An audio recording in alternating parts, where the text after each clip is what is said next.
2, 1. Okay. Hello, guys. Welcome to Love, Growth, and Freedom with Adrian Duarte. And today, I'm joined by 3 or 4 amazing people up with here and me. I have Shama, I have Corey, and I have Dane and Tito up in here in this place. And they are really like well versed on the issues of gender equality and fighting for like our rights as people, or generally speaking, equally. So I'd like to have Shama start the whole introduction. I'd like you guys to introduce yourselves and let us know what you stand for and whatsoever. Just introduce yourself. Go for it. Thank you very much, Adrian. I'm Shama, and I'm currently having my coffee. Mm-hmm. I'm currently the queen bee of the Illuminates of the Spectra. That's an LGBT org in Siliman University.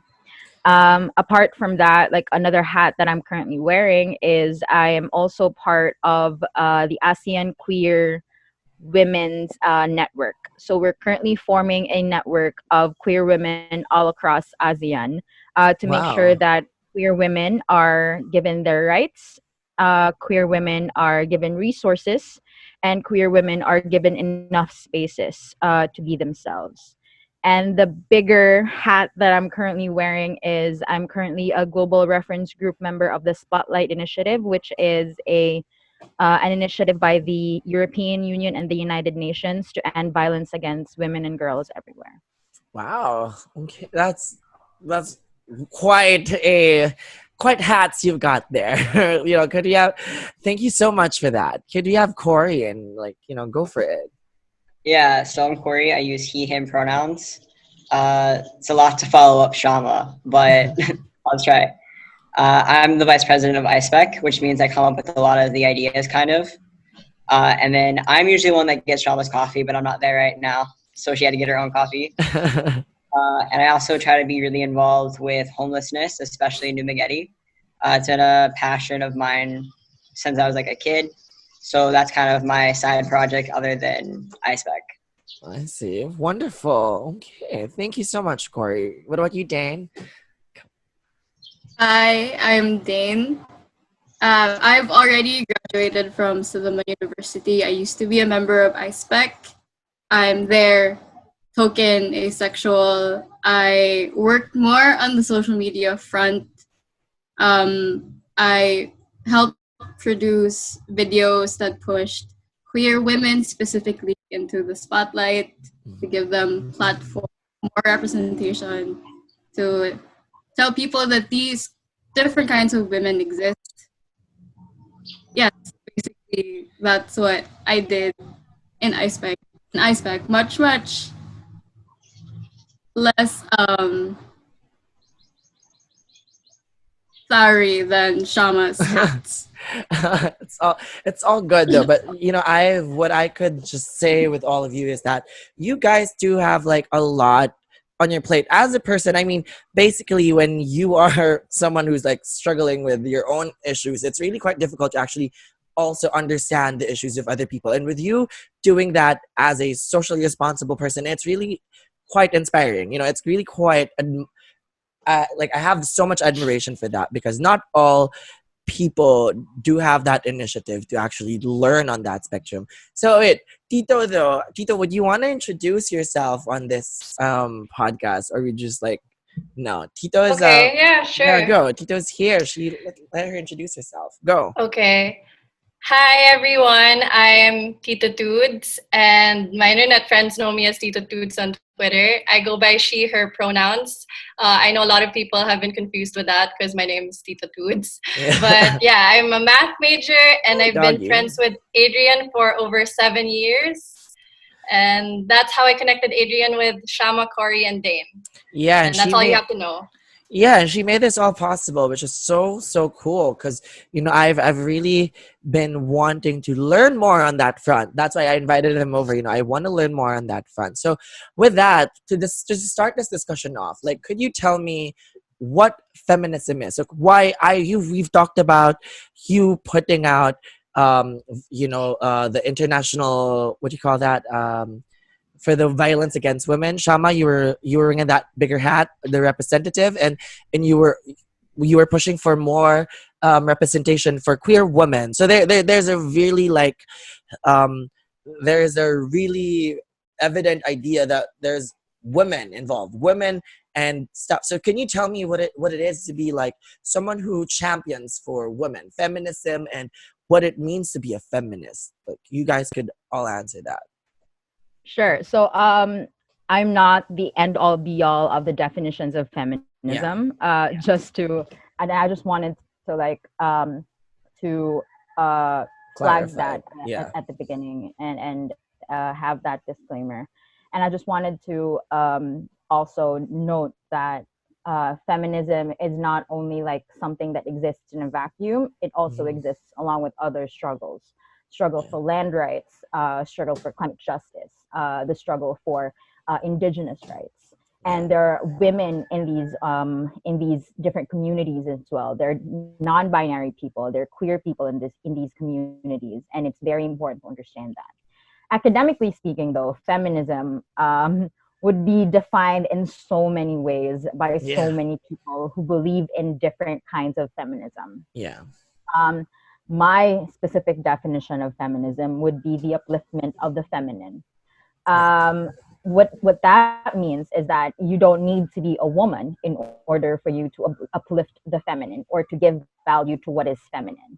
Exactly. In a patriarchal society such as the Philippines, what we value the most is the kind of masculinity that when you're strong, when you hold your feelings down, when you are the provider of the family and you earn more and you're more productive, then you are celebrated. And that doesn't only appear in men, that also appears in women.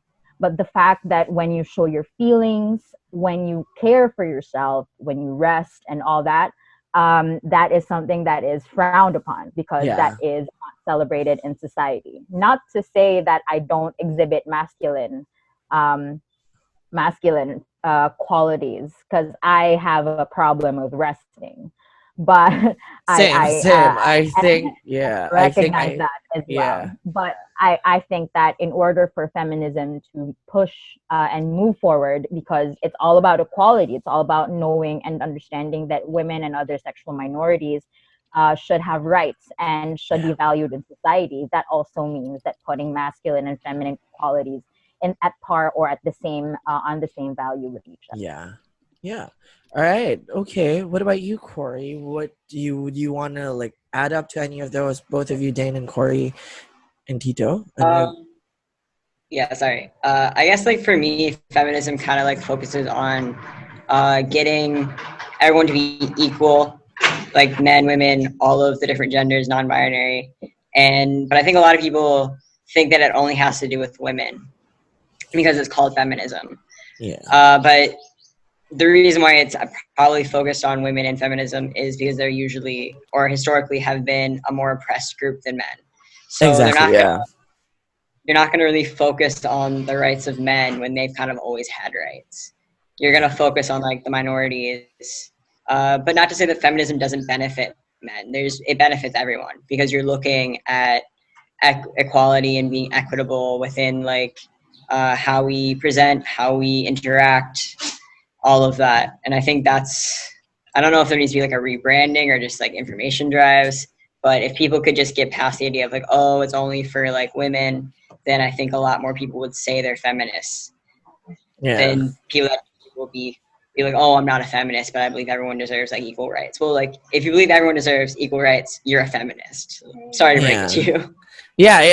That's kind of true, because a lot of people on that end, when you say feminist, they always equate it to like women being man haters, or they equate it to like you being repulsed by masculine energy. And I would say, like, as a person, I do have a lot of feminine energy, and on that end, I would have noticed that as a gay person, even I'm a minority, I know that women or queer women, to be exact, has been experiencing more of like issues than I do face. For example, would be when someone's actually exploring their sexuality as a woman, as a lesbian, as a queer woman, they would always be told, be like, that's a phase, you know, like you'd still love men if you tried it out, you know. It's really more of like they always get those questions and they always get those things.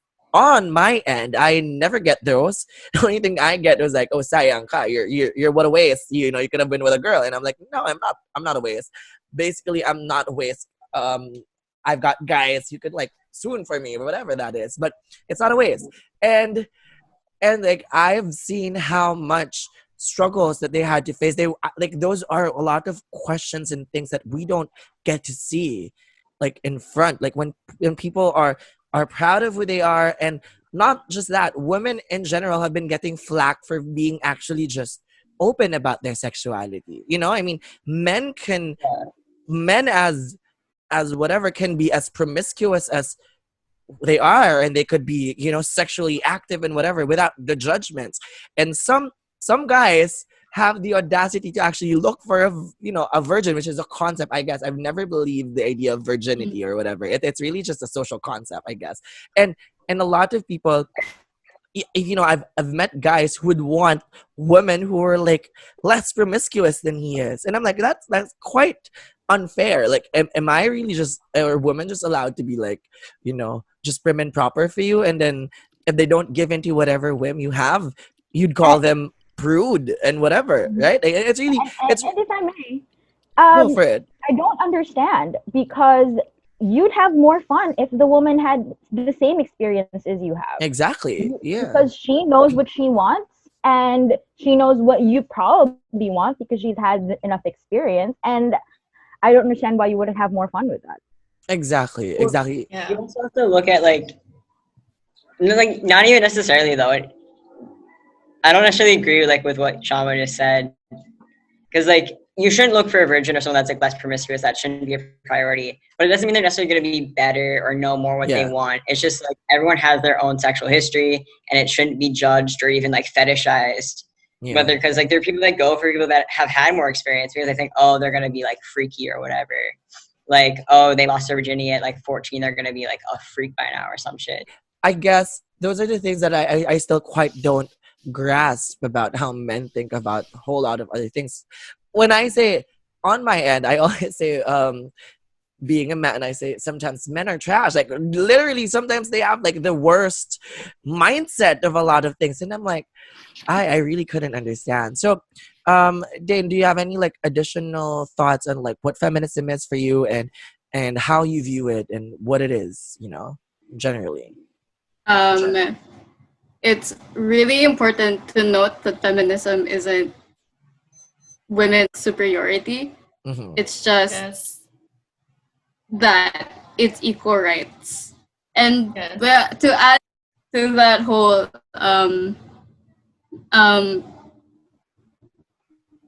men Go for it. It's okay. Their experience with my asexual journey, because I've always like, as a woman, I should feel a certain way towards sex, and I've put myself in situations that kind of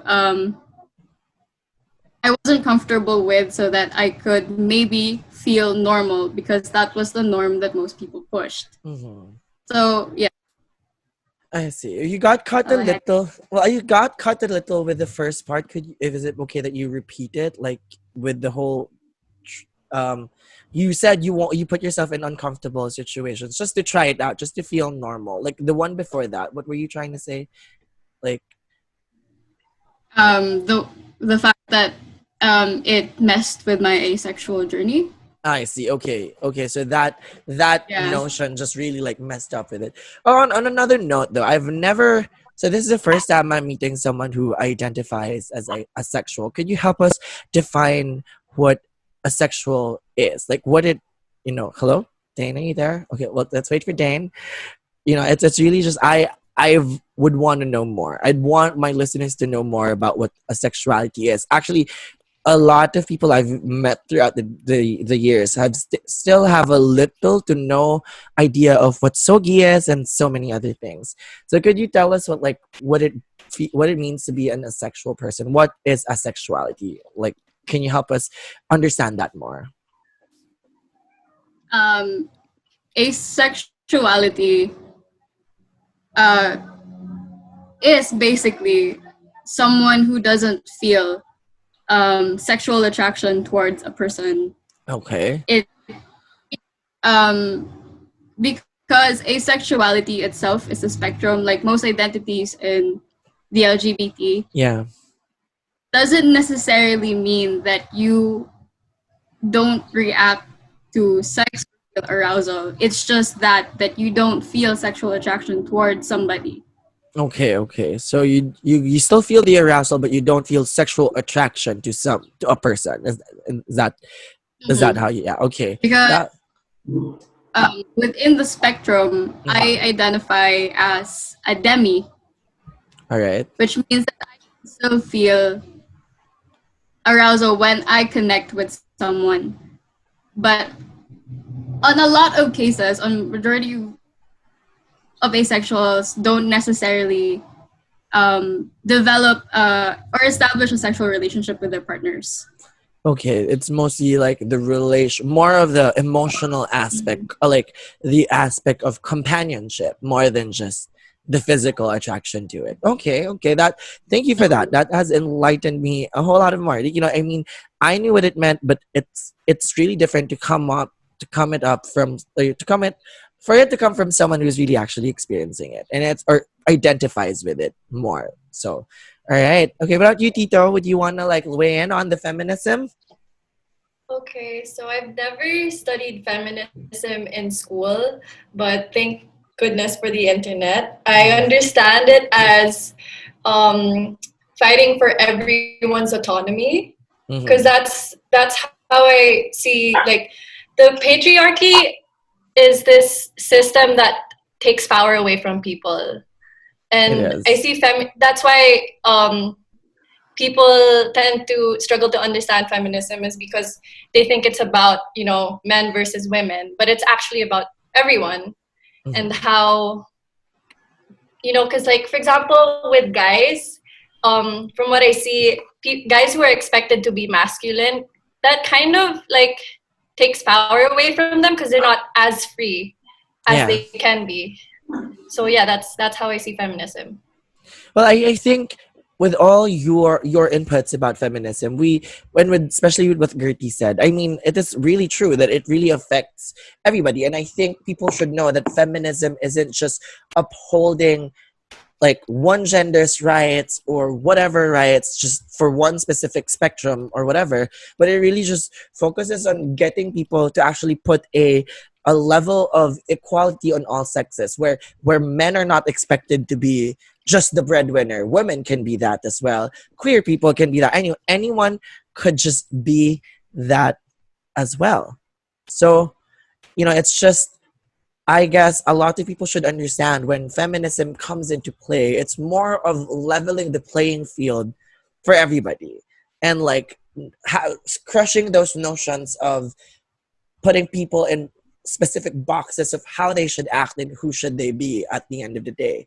I mean, and with all that you've had, or with all that you've explained, what are the ways right now can we uphold gender equality for all sexes? I mean, this is a hard challenge. It's been a battle ever since. It's still a progress. That's why we still have Pride Month. We still have Pride March. We still have women's, violence against women's day, domestic violence, and we still have what do you call that? Programs that really helps in women speaking out to victims of domestic abuse and so many other things. And we've also seen how in our society it's mostly women stay in toxic relationships because sometimes they always are often taken power away from. They couldn't really do anything about that. When they leave a relationship that's toxic, they end up going through a hell of a lot of shit and all the other things. So what can we do as people, with you guys at the forefront of it all? what do regular people like me, like other people, can uphold this in our daily lives? You know, anyone could start. You know, anyone could like just go up and speak. I think I can start. Go for it.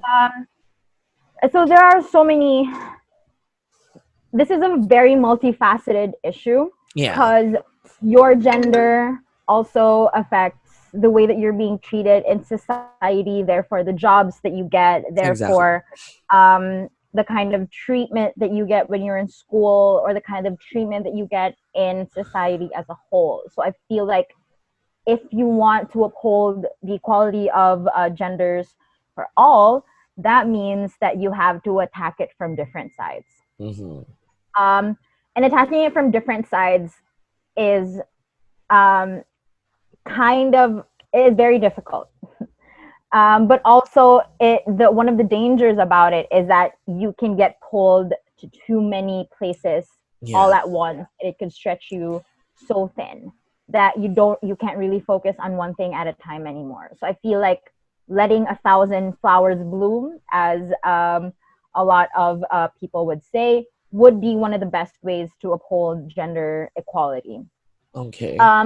It can be promoted through fighting for your rights in Congress, for example, making sure that laws are passed to protect us and to uphold our rights. For example, the anti-discrimination ordinances and the anti-discrimination bill, or the SOGI equality bill. Yeah. For example, that could be possibly fighting for same-sex marriage or equal marriage. That could also mean upholding the Magna Carta for women, which we already have, but just making sure that it actually gets followed. And implemented. And the gender and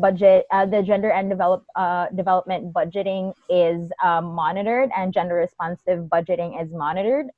It could also mean having a feminist foreign policy for the Philippines and how that would look like, and framing how a feminist foreign policy would look like. Yeah. It could also look like prioritizing a kind of politics of care, meaning putting welfare over military spending, putting education over debt servicing, or putting education and all kinds of people first policies before serving the interests of businesses and other people who are in the 1%, as a lot of activists would call it. So I feel like that could be like one of the ways to uphold gender equality. On a smaller scale, it could be fostering safe spaces within our communities. It could be starting support groups for LGBTQ plus people. It could be becoming a preschool teacher and making sure that the kids that you teach actually understand that, hey, you know what? You can like whatever color you want. You can play with whatever toy you want. That doesn't make you gay. And if you are, that's fine. Yeah. And again, like there's a lot of things that we can do, but that means, and because it's a societal issue, that means that we as a society needs to agree that it is something that we will push forward, and it's something that we will solve together. All right. Thank you so much, Shama. Any other, anyone wants to add on that? Corey, Dane, and Tito, one of you. Have you guys heard about the Ansel Elgort issue? Yeah, I've seen it, and he's denying it. Apparently, he's twisting it around. And apparently, a lot are also invalidating what that woman went through just because she's a famous person, and that is one thing that you can do as an individual, is to not invalidate a woman's experience, especially with violence. Yes. You shouldn't discredit their experience just because maybe there's a handful of women who falsely accuse men of rape. That shouldn't discredit an entire group of people who went through sexual violence or any type of violence. Yeah. Yes. Wow. Yeah. Go. Yeah. Sorry. I just wanted to like support Dane's comment as well. we are raised in a society that favors competition over cooperation. And the Yeah. reason for that is because all of us suddenly want to be billionaires when all of us are closer to being homeless than we are to being like Jeff Bezos. Yeah. And I feel like that's something that we have to show to people, that hey, you know what, cooperation is something that we need to be working towards as a society. Cooperation, sisterhood, and believing each other when we tell each other about these vulnerable situations that we have been in. Like, for example, women need to believe other women when we talk about sexual Yeah. harassment and rape and other kinds of intimate violence, because just because that person is attractive doesn't mean that he hasn't harassed anyone. Yeah. And a lot less women actually report because they feel like, hey, you know what, maybe they're not going to believe me. And there's only a small number of women who actually falsely accuse anyone of rape or sexual assault. A lot of the people who come out and talk about it are actually telling the truth. But when a guy Exactly. speaks and says, hey, you know what, I didn't do that, suddenly everyone believes him. Suddenly the woman is discredited. And that's because as a society, we value a man's word over a woman's word. And that's something that we really have to break as well. Yeah. Well, to like add on to that, a lot of people that have come out and said like, "Oh, I like falsely accused someone," they're often coerced to like say that, or they've taken a settlement or whatever. Yeah. So you really can't accurately ever say if there are people that come out and falsely accuse, because you don't know what's happening. You know, like why would anyone? Why would anyone falsely accuse someone like that? Like blatantly. Like the process that happens after you come out and accuse, like why would you ever want to go through that willingly? Yeah. Well, It's you guys for everyone says it's for fame, but what kind of fame are you going to get if you actually accuse someone of sexual harassment? You get rape threats. You get discredited. You know, like a lot of women lose people in your life. Exactly, because of coming out. And it takes a lot to be brave enough to actually talk about your experiences being harassed. Why would you want to go through that if you're lying and you want it just for fame? Yeah. That's like honestly a really sensitive topic that a lot of people don't really understand. You know, I mean, it is true that you could never. It's actually really same with also feelings. You know, it's never right to invalidate anyone's feelings or anyone's experience, because that's their experience. If that's what they felt, that's what happened to them, that is true on their level of reality, and then that's what really happened. You know, I guess people should be more compassionate on that certain point, because a lot of people have, you know, a lot of issues have been surfacing online. You know, the cookies by the bucket issue, the they actually harassed and they actually shared what do you call that? They leak information from the influencers. And they were like they were saying that, you know, they were really verbally harassing or sexually harassing them online, and saying like they send them to groups and be like, hey, maybe you could visit this address, this is where she lives, and they objectify the woman. And then that's actually breach of law. That's Data Privacy Act that's been that's been violated. You know, you were given the address and the number of the person, and then you'd share it to groups of people and executives. So the issue blew up the other day, and the CEO at first didn't want to step down, and they were just trying to say that they fired the people who were involved in it, but it was the CEO and the executives who have been doing the harassing themselves. They even harassed employees on that front, and not just sexually harass them, but really harass them for like issues on budgets and whatever, and they really use threats of force. So with that, like, we were talking about how women, or a lot of like victims of sexual harassment and abuse, would be discredited and called like someone who looks for fame. I think a lot of people should think that this is not something that someone would want to go through. You know, they would understand, and people would always ask. So this is one thing that I've always been seeing on Facebook, like when people always ask about, why didn't you come out sooner, why didn't you tell anything to anyone sooner the time that it happened? What did you do? It always has been a question for women who experience sexual violence and sexual harassment on that end. But not all people understand that when the thoughts that come in when you experience that is that what you said, that people wouldn't believe me, people wouldn't, because this person has a facade of being a respectable guy and whatsoever. So like how do you help other people understand that these issues that's been happening, that these are not, women never ask for it, like it's never asked for. Whatever they went through, this was not something they wanted. I don't think anyone would want to be hurt on that process and traumatized on that end. It's like, how can you help enlighten our listeners on that end? Like, I'm sure a lot of our listeners would also have those questions in mind. So what are the things that you could say to them to understand where these women or where these people come from on that end? May I say something? Go for it. Yeah, because I think what people don't understand is when people experience harassment, assault, like that experience of being violated and having your power taken away from you. And I mean, even if it's especially like emotional manipulation, like everything that falls under that umbrella, it's just, you don't want to relive that experience by telling your story to other people. Yeah. Like, that's what people don't understand. Like, some people cope by trying to detach themselves from the situation. They don't want to remember it anymore.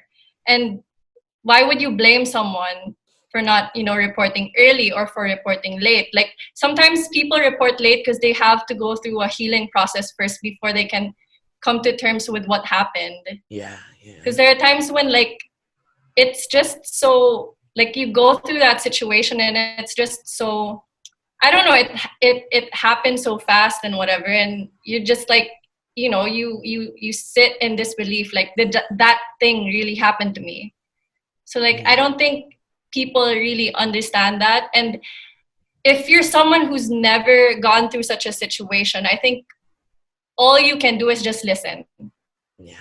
Because people always just like, oh, someone got raped, I'm sorry.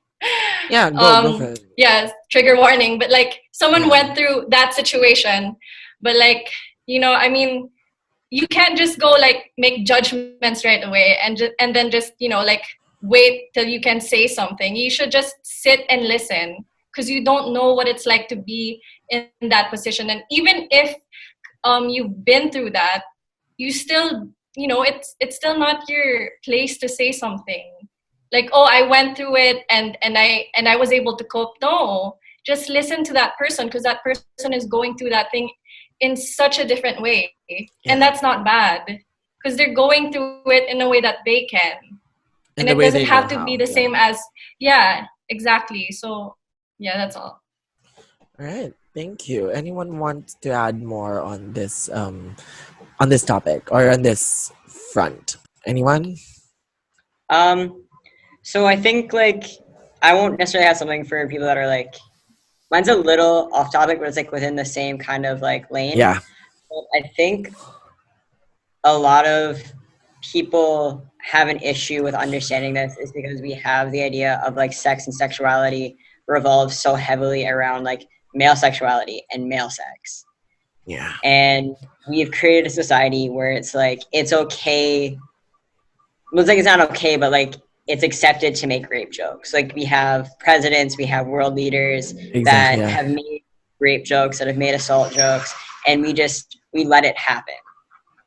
And I think a lot of what men can do and what I try to do is when your friend or a guy that if they're like making these jokes, or if they're like kind of like talking about it in a way that is not serious or like isn't like a super positive, in a positive light, men have to step up, and we have to keep other men accountable, and we have to be like, hey, we can't joke about this, because even if you wouldn't do it, you're not normalizing it for other people. You're putting people at risk. You're creating a situation where someone might go out and rape someone or assault someone, or people make jokes about it or not believe the victim. So a lot of it is starting there and trying to recreate a culture that has been perpetuated for a really long time, and it's difficult. And a lot of men don't want to step up. But it's something. But it's we have to start to become better men and be Exactly. Yeah. stronger. Because like I don't want to be friends with rapists. I don't think anyone wants to be friends with rapists. And the best way to like you have to do it. You have to call out people and just do your best. Yeah, I like the idea of recreating a culture of like that really, not normalizes the idea of rape jokes and whatever, because it really does. It really like gives this subconscious, permission to actually make those jokes, and at the end of the day, it seems acceptable, and it's not. It's never acceptable. Whatever it is, that a joke or whatever, you're not serious or whatever, it's still not supposed to be accepted. That's not something supposed to be tolerated.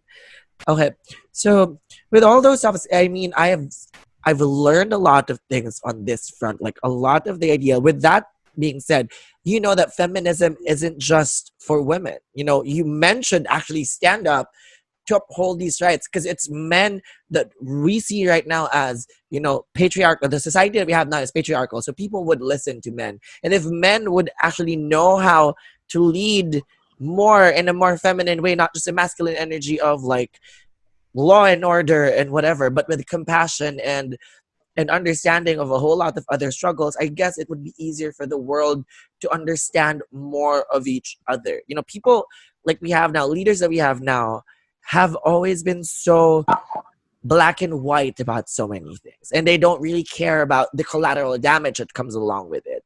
They don't really care about who gets left behind. And I guess men really should step up. Men, queer men, whatever, just men who actually should step up and uphold feminism as a whole, because women have been championing this for the longest time, and I've always been gravitating towards strong, independent women. I just really enjoy being like one of the people who actually supports on that end. Like I am such a big fan of like Christina Aguilera, Lady Gaga, and so many other women who actually push for a lot of like women empowerment, sexual open, or sexuality, opening up to sexuality and doing the things that they want as women. And it's also sad to see that we're still in a society, look, though there are a lot of movies that show that, and a lot of series that show that we're still in a society that actually treats women or treats a lot of people unequally, just because of based solely on their gender, based solely on their classes, race, and so many other things. So yeah, I think to like to veer this over to a closing, could you like have your message for people? Like, can you help us before we all, could you define what misogyny is? I think misogyny has a lot to do with like we've been talking about patriarchal society, and we've been talking about men being at the forefront of everything, men being believed and understood more than women, or revered rather than women. And we all know that misogyny has been around so many years already, and it's still here, and it's still creeping whenever we allow it to creep. So can you define more of that, and how we could like fight this, shift this idea that we as a society should fight against like this kind of tolerance with misogyny and a whole lot of other things. Okay,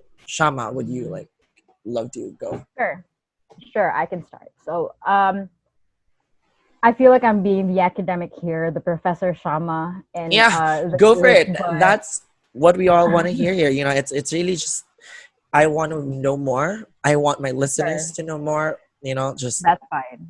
Go for it. So misogyny by definition means prejudice against women, and that's a negative kind of prejudice against women. And that does not necessarily mean that it's men who exhibit that. Yeah. Women also exhibit a sort of a misogynistic women also exhibit misogynistic tendencies. Yeah. Because and I always say this a lot, in a society that values men and masculinity over women and femininity, there's a certain kind of women hating um, uh, culture that we are creating when we live in a society that values masculinity over femininity. Yeah. So misogyny breeds and is bred in that kind of culture where you when you think of a woman, it's she's weak, she doesn't have her own opinions, and if she has her opinions are shit. Um, and that's basically like um, elementary or like a basic definition of what misogyny is. I see. I see. All right. So, do you want anyone to add on that? And like when you said about before on that, I just want to add a little note. Before on that, yeah, you've. I think the society that we have now has been fostering like hate towards women. I think the society enjoys pitting women against each other, and that's so evident in showbiz and whatever, just to steer tea and all of that. So, um, I guess could you all enlighten us more on how we could actually pinpoint these misogynistic ideas? Like how in our introspective self, like would notice that if we're actually being misogynistic in our own way. Because I think the most important part here is that you are aware of how you're dealing, because sometimes you're wired like that, you're not really aware that you've been feeling that way or you're misogynistic in that sense, because that's how society, that's where you grew up as a person in that society. So can you help us more on how to like be someone who strays away from misogynistic ideas and try to break that? Anyone would want to Sure. answer, go for it. I think I'd like to start with that. So I think that's the reason why I really focused on mentioning cooperation and sisterhood while we were talking about believing survivors. I think the reason why a lot of women are pit against other women is because men already have slots at the top. And that's kind of given already that, hey, you know what? If you're a man, you're probably going to be the CEO, and that's acceptable. If you're a man, you're probably going to be the head of this organization, and that is already acceptable. But if you're a woman, you have to fight tooth and nail to have a seat at the table or to even be close to the table. And I think that's the reason why a lot of women are pit against each other. I also want to note that we also live in a very capitalist society, meaning corporate interests are put above the interests of the people and the welfare of the people. And that is why competition is being fostered everywhere. Because you always have to move up the rung of the social classes. Because if you're at the bottom, then you're going to be forgotten. If you're at the bottom, then you won't have any resources at all. And because of the scarce resources that we have, we do need to allocate properly. But that doesn't mean that those who are over consuming at the top, people who have so much money at the top, should not be able to like trickle that down. And trickle down economics is a joke, but But yeah, I get that. Yeah. to not be able to like give that money back. You're a trillionaire, you don't need that much money, you don't need that many houses. Give that to homeless people. Yeah. And I think that's those are really the challenges that we are looking at here. It's not just that men are at the top, it's also that rich people who are at the top refuse to share these resources, even if the resources are already scarce. So I just really wanted to point that out as well, because being a feminist also means that you are also advocating for the upliftment of those who are at the bottom of the Yeah. classes. That also means that you are for the upliftment of indigenous rights and indigenous knowledge. You are also for the upliftment of climate justice. You're also you're trying to like really make the world a better place. Yeah. And that's really something that we have to note as well. So yeah, I think I felt like I moved away from the misogyny question Yeah. and why we Like why how, we have have that speak. mindset. Yeah. But Yeah. on to just add on that note, it's just amazing what feminism is. A lot of people don't really know what, like, with the word feminism in mind. It's really just women that comes into mind. Like, that's what, and with this, what you tried to explain to me, that's not really the case. Feminism is actually pro humanity in all of its aspects. You know, it uplifts people from the bottom, and it really just aims to bring out issues that couldn't be brought out just because people are up there are greedy and busy for their own doing and self-interest. The capitalist idea of life that we live in, and it's really scary because we're in a turbulent time. The pandemic, the whole of this has exposed how broken the system of the world is. And, with feminism on hand, I think with this more broad definition or more precise way, when you say it to us and discuss to us what feminism is actually for, I guess people should know that being a feminist is actually being pro people, being pro, like, for everyone else, not Yeah, just it's women. intersectional. Yeah, and a lot of people don't know that. So to all my listeners out there, yes, feminism is for everyone. I repeat, everyone. So join us in this movement. Okay. So anyway, I continue on your on your discussion about misogyny. Like, how Sure. could we tackle it? Yeah. Yeah. So what I'm thinking is one of the ways that we can definitely tackle misogyny and the different kinds of oppression of different kinds of people is making sure that we commit to one, actions within ourselves. I am trying to be a vegetarian. I'm really bad at it, but I'm trying to be. It's a way to show my commitment to the climate justice movement. It's a way to show my commitment to animal rights. Is a way to show my commitment to sustainable living as a person who believes that we need to be kinder to all kinds of species everywhere. It's also a commitment to police yourself whenever you feel like you are competing with another woman instead of supporting them, or you're competing with another person instead of supporting them, because everyone is in a competition. But when everyone puts their heads together, and I think that this is super cliche, but everyone really knows this, that when we put our heads together, something better is coming instead of us being pit against each other. Yeah. And I feel like that's really something that we need to really unlearn, and I have to unlearn that myself. I'm a very competitive person, but I try and I police myself when I'm being too competitive, because I think that cooperation brings the best in us than competition. And I really support breaking the idea of capitalist kind of thinking amongst us. What I mean by that is we always feel like we have to be productive. In a pandemic such as this, a lot of us are, I need to work out because my body, I want that summer body, or like, hey, I think I need to work a lot because this is my time to show the world that this is what I want to do with my life. But I feel like, you know what, the most feminist thing to do would possibly be to rest, to get in touch with your body, to get in touch with who you are and how you're feeling. And if you feel bad because of what the pandemic has done to the economy, what the pandemic has done to the way that we are living, that's totally fine. And Yeah.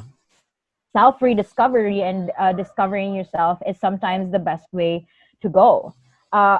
Zuko did that in Avatar. Avatar, yes, Avatar Last He Airbender, yeah. he became the Fire Lord, and Aang was one of the main characters of Avatar: The Last Airbender. What I really like about them is that they wanted to rest. They Yeah. put time and effort into resting, and they still defeated Ozai. Like that kind of commitment to yourself, that kind of commitment to, well, Aang is a vegan, and that kind of commitment he's to an make air sure nomad. that we break the way that we are built by society and build ourselves back as people who cooperate, as Yes. people who rest, Yeah. as people who believe in the goodness of others, as people who try to resist violence as much as we could, is something that we really need to work amongst ourselves. And it's really true. hard work because we were built in such a way to compete, to do whatever it takes. But sometimes all we need to do is just take a step back and say, hey, you know what? Maybe I need to take a beat and look at what others are doing and support them. Yeah, exactly. I mean, that's true. You know, we are in a society that actually is in competition, like always. It's quite tiring. Like any more inputs on that, guys? I I just want to have a listen. quick Go question for for it. Shama. In relation to rest and femininity, would you say that capitalism lacks feminine qualities as a Yes. concept? Yes, I would say so. Not to mention, like, feminism can be co-opted by capitalism if it remains to be an identity struggle. You know what I mean? Like, if Okay. it's between the genders. Yeah. Because the violence that we experience is also very much funded by capitalism. Yes. The way that we fund military over healthcare, Yeah. the way that we fund Thank military you. over Yes. that is very capitalistic in nature. Yeah. It's Because very it doesn't selfish. put it doesn't put the interests of the people. It puts the interests of the generals who are at the top, the people who benefit from the business of war, the people who benefit from the business of death, the people who benefit from the business of for example, the war on drugs. So I feel like because capitalism is very much ingrained, and it is very much because capitalism exists because of the oppression of other people. Feminism, if it remains to be an identity thing, if it remains to be a woman against man thing, could be easily co-opted by capitalism. Yeah. I see. I Wow. think if sorry. Go I for think it. if it's all about, like, you know, woman against man and superiority, I think that makes the entire concept of feminism obsolete. Because why can't we just say, you know, like, it's a patriarchal society, but instead of men, it's women. Like, you just change the face of the issue, or, like, you know, the people up there. Because, like, feminism is definitely not, it's not about superiority, because that's entirely, like, superiority is it's a patriarchal concept. So, like, if you're, like, contradicting yourself, if you say you're a feminist but you subscribe to capitalism, and, you know, like, even in my opinion, like, how I've been, you know, from the stuff I've been reading about the concept of whiteness, it's like, it's not about people, it's about the culture and the system. And how, because, like, the patriarchy and also the concept of capitalism comes from whiteness. Like, for example, I recently came across, like, this trend on Twitter, the Vogue challenge. And it came up around the time of the BLM protests. And one of my favorite podcasters, Bobo Machila, she was saying how, why is everyone, like, promoting BLM, but they're also doing the Vogue challenge? Like, that doesn't make sense, because, you know, Anna Wintour is not, you know, she's not gonna give us a seat. And even if she is, that's not our goal. Like, we don't want a seat on your white table. We want our own table. Yeah. So like when it comes to feminism, we don't want to be with, you know, all the, you know, patriarchal big people. We want this whole new thing. Yeah. So saying that it's man versus, you know, a man versus a woman in terms of feminism, that just destroys the whole idea, in my opinion. And to be honest with you, women can be oppressors as well. it's just a matter of like, for example, if you're a woman CEO and you become a CEO, that just means that you're now this woman who's possibly going to bust unions in your company because capitalism says so. Yeah. Because if you have unions, therefore they can bargain with you, and you're a woman, you have to be more masculine. And in this situation right now, you see, I think that's kind of the thing. And as I said a while ago, it really needs to be attacked from different fronts. Because oppression comes from different fronts as well. Yeah. Which is true. Yeah. All right. Wow.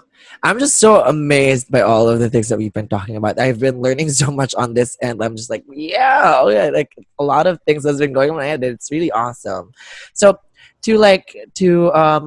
since we've been talking about feminism as an umbrella that actually targets a lot of front, not just feminism and women as it is, I would want to hear your messages for the people, like who's listening to our podcast or episode, who would be listening.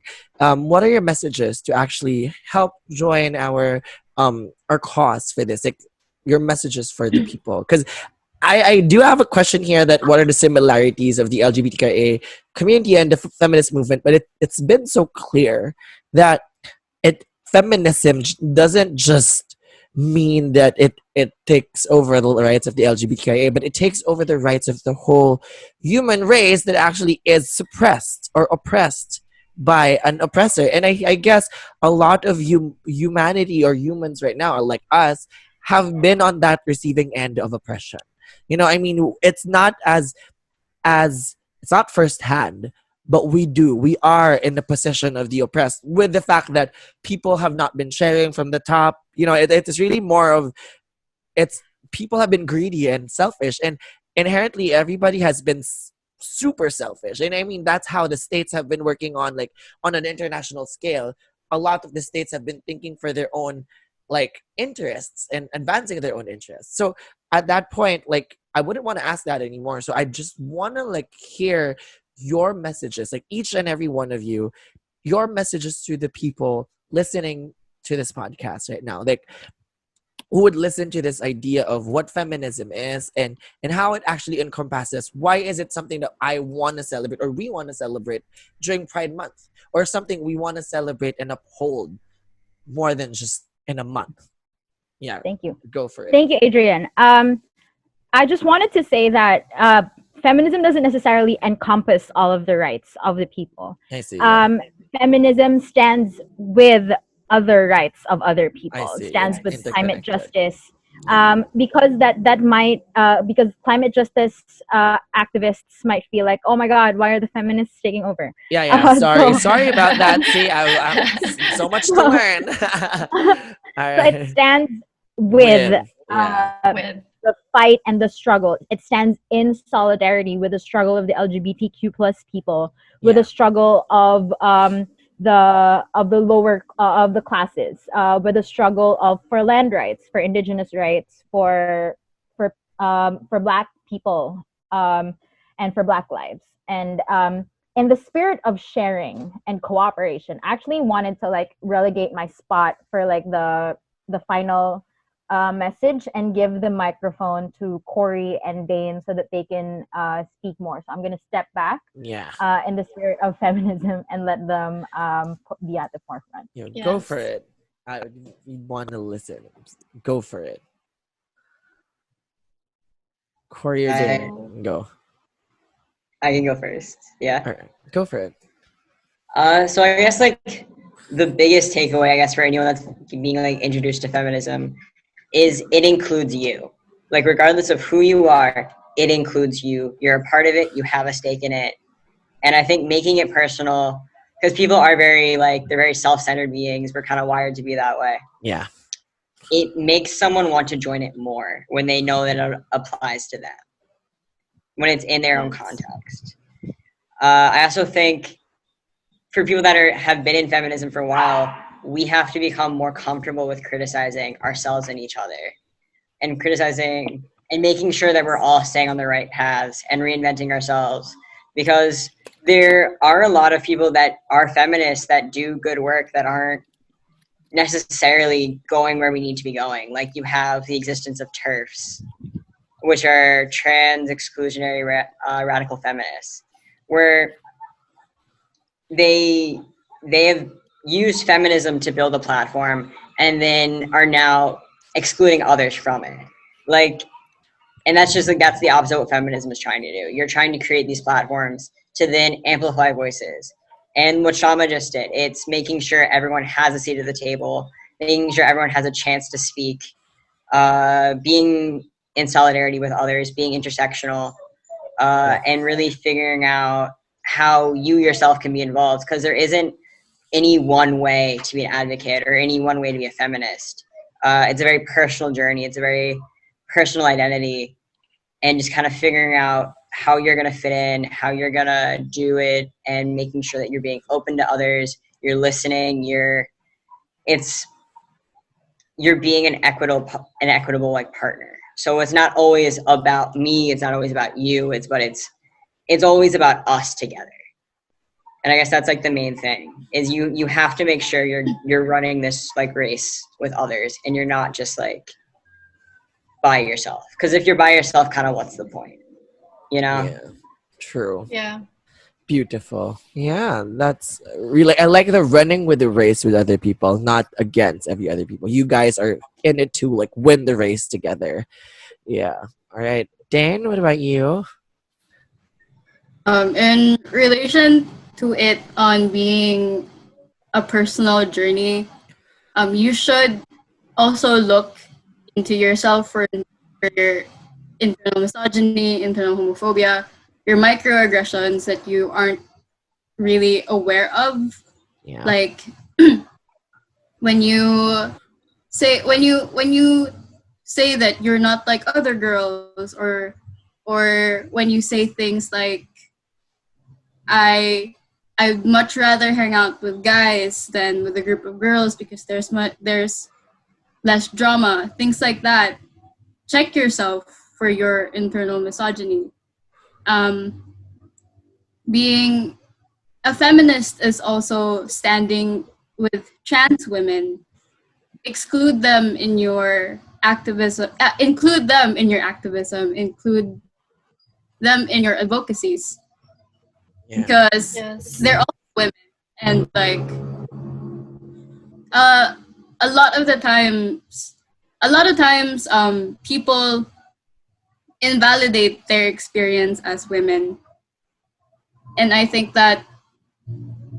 that's very backwards and goes against what feminism stands for. I see. Yeah, thank you so much. Which is true. Like, I guess a lot of women still also don't understand like what it means to be a trans woman and a transgender, and a lot of flack has been also been happening about that, like the J.K. Rowling issue about her being transphobic or like discrediting trans women and trans women's rights. All right. Tito Tudes, do you have anything like I'd want to hear your input on this one, like your message for everybody. I think this is more on an individual scale, like Yeah. because for me, I have a really strong personality and I struggle with listening to people. But the thing is, when it comes to like learning about issues and feminism, as well as issues that affect the LGBTQ community, I always start with listening. So like, yeah, just really listen to people. When people, like, for example, when it comes to misogyny or like when there are issues trending or something, when people call you out, try to listen and try to hold space for them.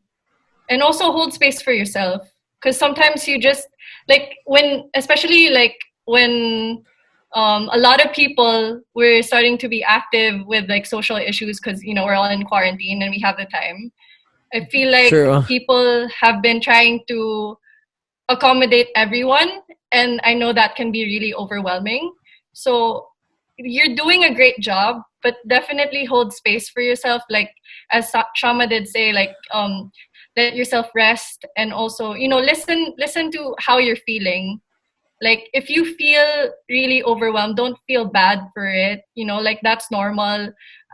Be open to the emotions that we would usually regard as negative, such as sadness, anger. If we have mood swings, like I remember India Moore, one of my favorite actresses from Pose. She said that if your spirituality or positivity is neglects all the other emotions such as anger, depression, anxiety, then it's just respectability politics. It's not true positivity.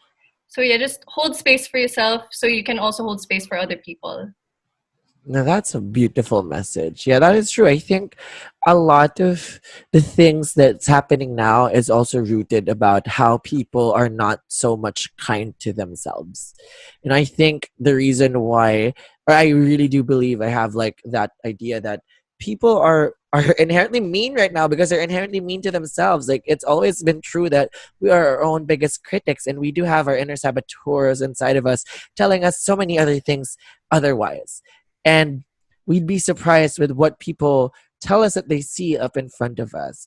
So yeah, before I'd really just want to like gather my emotions on this one, I want to thank everyone too, like for joining me on this episode. I really appreciate your presence here. I'm so happy that I've Yay! learned so much from you guys. And honestly, the whole time that I was listening here, I just like felt like I was in a seminar and I'm learning as much as like it's like a free seminar on my end that I get to ask all the questions, and I'm so happy about it. I really am, and I really value so much of this growth. Like I've always been a someone who wants to learn more before I share it to other people, and this is one of the ways that I do it. And I'm really, really grateful for your time. I really appreciate this on such short notice. So just mention that to me, and like it was just so awesome that you guys were so down for it as quickly as possible. So I'm really great. I'm really feeling so grateful right now on this. And for anything else, I know you guys would you want to promote anything? Would you want to say anything like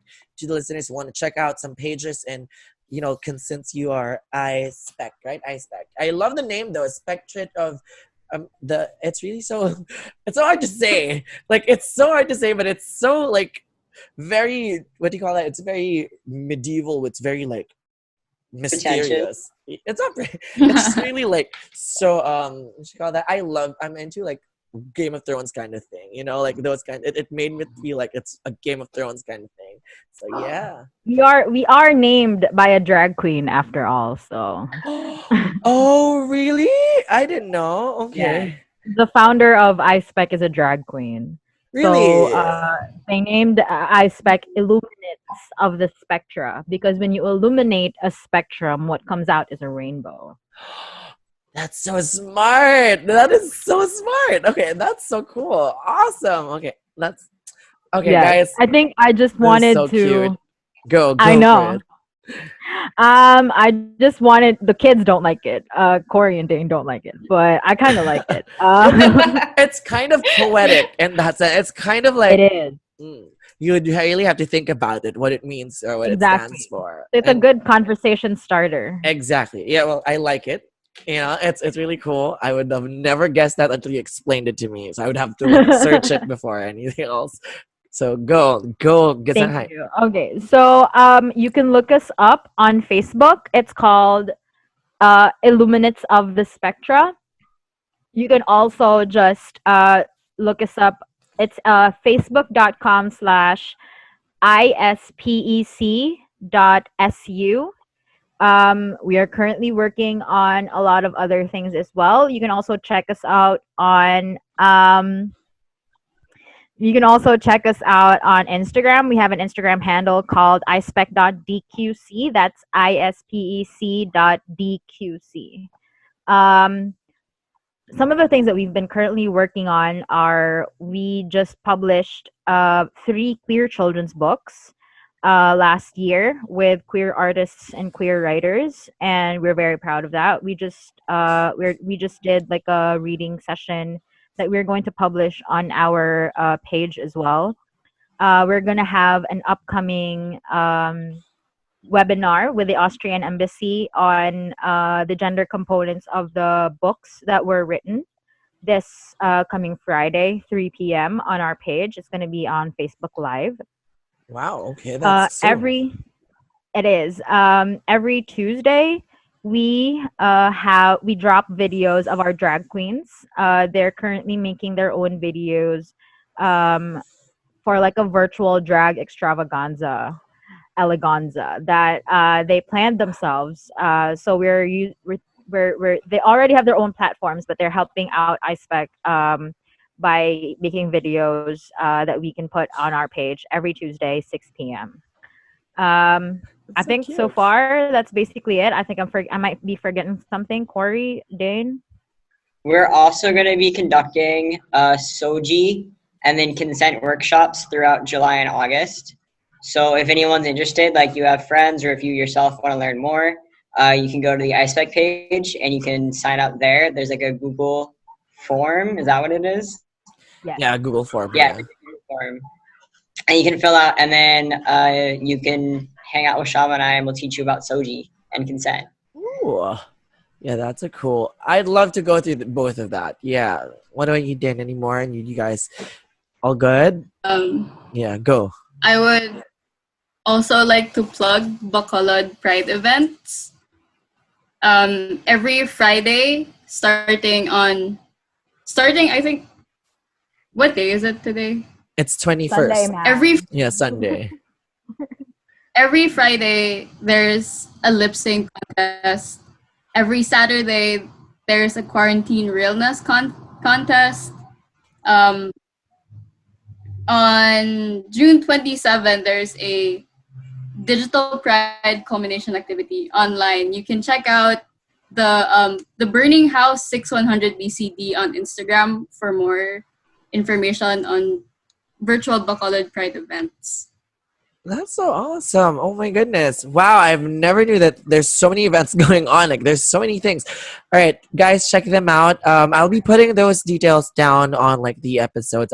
Let's hope to release this. I'm hoping to release this as soon as possible. With all that, thank you guys so much for tuning in today and tonight or in this episode. I'm just so grateful to have all these wonderful people tell us more about the struggles that we are facing today and what we could do about it more and feminism and so many other things. So please do click like the follow button and see us in all of those social medias. I'll be putting down the details on the description below. And that is all. Bye. You can all say bye to the Bye. camera. Bye. Thank you, Adrian. Thank you. Thank you. All right.